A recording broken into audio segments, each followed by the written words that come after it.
Hi, I'm Micael Sousa. I'm the Chief Game Designer for CAPTRS. Today I'd like to share a demonstration of a game I developed with the CAPTRS team called EMCE Hurricane.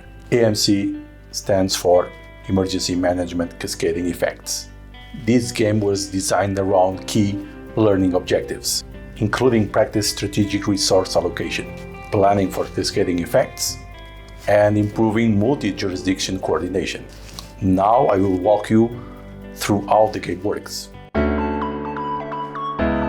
This game simulates the behavior of a hurricane, several jurisdictions trying to deal with this threat by mobilizing their resources to mitigate the damage of the hurricane and trying to shelter and protect people and property. The game represents this path of the hurricane moving first through the ocean, and as it advances, it will start to generate damage.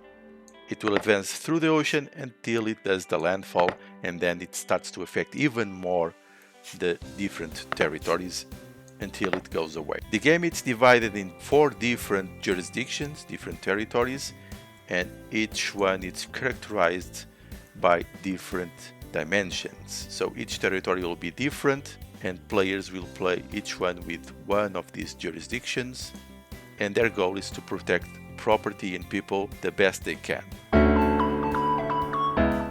As the hurricane advances, this is connected to a system that models the behavior of the hurricane with a spinner and some probabilistics. Players will have a notion of the options of the path that the hurricane will take. But it's when the hurricane does landfall in specific territories that the higher effects will be noticed. Each hexagon represents the characteristics of a specific territory,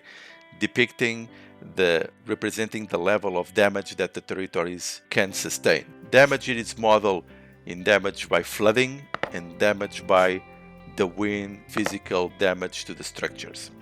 Whenever a territory reaches its threshold capacity, that is represented by this scheme, it started to generate chaining effects. In this case, it will start to affect the power grid connections and then the critical infrastructures. The level of damage in the territories will define how many and the severity of the people, the inhabitants that will need to be sheltered. So they will be populating the hexagons, and the players will have to deal with them, should protect them, shelter them, and avoid any casualties. And the color codes represent the severity and the urgency to shelter them. A bit more information of what the players can do in the game.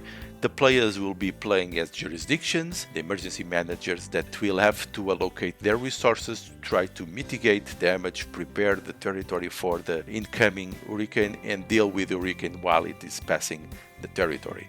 They can do 4 different things. The boards explain the details of each territory, but in a summary, they can allocate their resources, and they start with a limited number of resources. They can allocate them, for example, to do damage mitigation.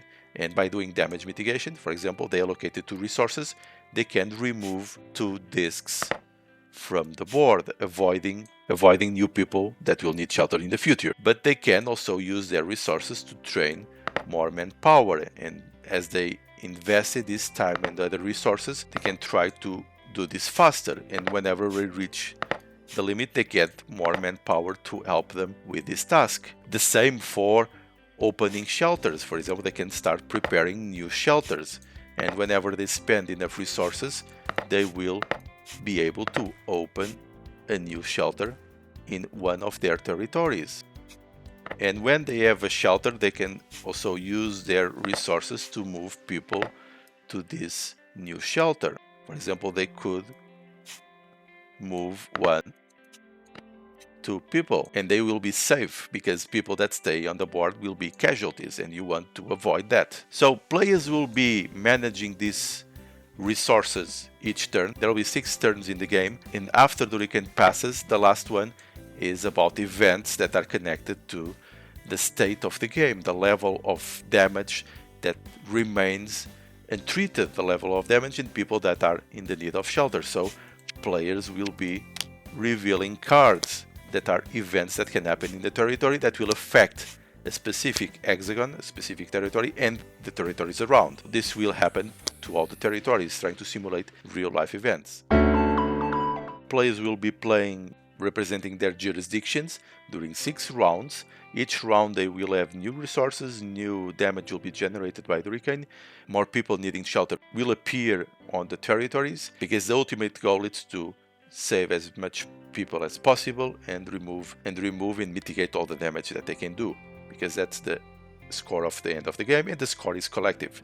Although you are playing as your jurisdiction, you play as an entire team, because during the game you'll have new options to increase the level of collaboration. So this is a brief summary of the game. I didn't explain the details about the movement of the hurricane, the increasing levels of damage, and the game also simulates the increasing level of urgency of people that were not sheltered during the game. So you play this during 6 rounds. In the end, you'll do an analysis of your decisions and try to evaluate together if your decisions were the best ones to protect this community against this hurricane. Thank you for watching and learning about the CAPTRS EMCE hurricane game.